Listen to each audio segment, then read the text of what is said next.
nanatili ako. Hindi dahil mahina ako, kundi dahil may isang maliit na buhay na umaasa sa akin.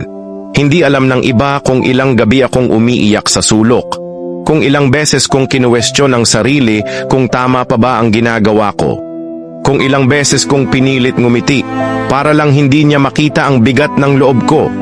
Maraming nagsasabing, umalis ka na. Pero paano kung ang pag-alis ko ang magwasak sa mundo ng anak ko? Kaya pinili kong manatili, hindi dahil okay ako, kundi dahil may mas mahalaga sa akin kaysa sa sarili kong damdamin. Ang kapakanan niya, ang ngiti niya, ang katahimikan ng isip niyang hindi pa dapat puno ng gulo. At sa bawat araw na pinipili kong lumaban, hindi bilang babae lang, kundi bilang ina, alam kong may halaga pa rin ang bawat sakit na nilunok ko. Hindi ako martyr.